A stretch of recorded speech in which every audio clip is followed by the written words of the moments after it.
Monsieur Macron, votre dernier discours fut une provocation de trop. Pendant qu'un père de famille pleurait la perte injuste de son fils, ce que mon mari et moi on a subi aussi, à cause justement de vos prédécesseurs, vous, dans une arrogance insupportable, détourniez l'attention du véritable drame en encourageant les Français à regarder ailleurs. Non, il y a une réalité, et cette réalité, elle doit être dénoncée. Vers la planète, on devait regarder vers la planète plutôt que d'affronter les réalités douloureuses. Mais quand un peuple souffre, Monsieur le Président, quand des familles sont brisées par des décisions iniques, nul n'a le droit de leur dire d'ignorer leur peine. Depuis votre élection, vous vous permettez de juger, d'insulter et d'humilier le peuple français. Vous nous avez privés de nos emplois, plongé le pays dans l'incertitude, et pourtant vous continuez à donner des leçons sans reconnaître votre responsabilité dans le chaos ambiant.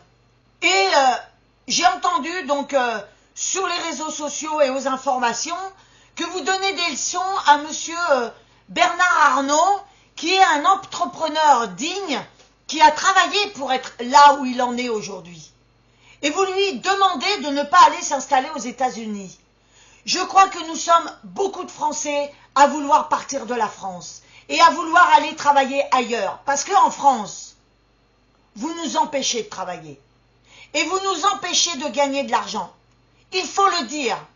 Vous ne voulez pas que le peuple s'élève. Depuis les années 81, la direction qui est prise, c'est que vous interdisez que le peuple s'élève. Vous représentez une injustice institutionnalisée entre mépris et indifférence. Pendant que vous vantez des projets environnementaux, la détresse humaine s'intensifie et vous détournez le regard. Le peuple n'en peut plus de cette arrogance et de ce mépris. Trop de souffrances, trop de vies détruites par des décisions maladroites et un manque total de considération. Mon mari et moi, on en a payé le prix et je n'arrêterai pas de le dire. Et c'est pas fini.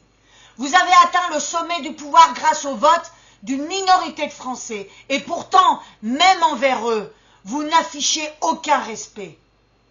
Alors évidemment, vous croyez que vous avez été élu par tous les Français et c'est faux. 21% de votants, ça fait pas beaucoup. C'est illégitime. C'est illégitime la fonction aujourd'hui que vous avez. Comment voulez-vous que l'on vous respecte alors que vous nous traitez avec tant de condescendance?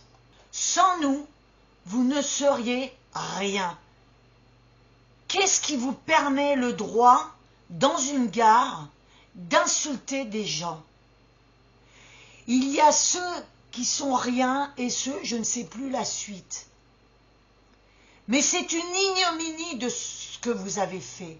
Parce que si les gens aujourd'hui, comme vous dites, ils ne sont rien, c'est bien de votre faute et de vos prédécesseurs qui ont mené une politique depuis 40 ans pour que le peuple en arrive là où il en est. Vous avez interdit les gens de travailler, vous avez interdit les gens d'innover. Vous oubliez que quand même, que ce sont les travailleurs, les petits commerçants, les artisans qui maintiennent le pays debout, c'est pas vous. Ce ne sont pas ni vos réformes, ni vos innovations qui font prospérer la France, mais les efforts quotidiens d'un peuple courageux. Les véritables leaders ont toujours respecté le peuple et œuvré pour son bien-être, à l'inverse de vos décisions qui ne cessent de fragiliser ce qui a été bâti avec sagesse et persévérance. Je n'ai pas connu Georges Pompidou, je n'ai pas connu le général de Gaulle, mais beaucoup de gens me rapportent que c'était des présidents, des leaders, des personnes respectueuses, contrairement à vous. Alors la fonction de président implique de gouverner avec intelligence, clairvoyance et respect. Savez-vous ce que c'est la vision, être visionnaire? Normalement, en tant que président de la République, vous devriez être visionnaire à 5 ans et à 10 ans, voir où vous allez amener le pays. Mais là, vous l'avez amené, vous n'avez pas eu de vision là. Vous ne savez pas ce que ça veut dire être visionnaire. Parce que là, vous avez fait péricliter le pays. Je vous rappelle quand même, 300 milliards de dettes. 3100 milliards de dettes. Mais ces qualités vous font défaut. Tant vous êtes déconnecté des réalités du pays.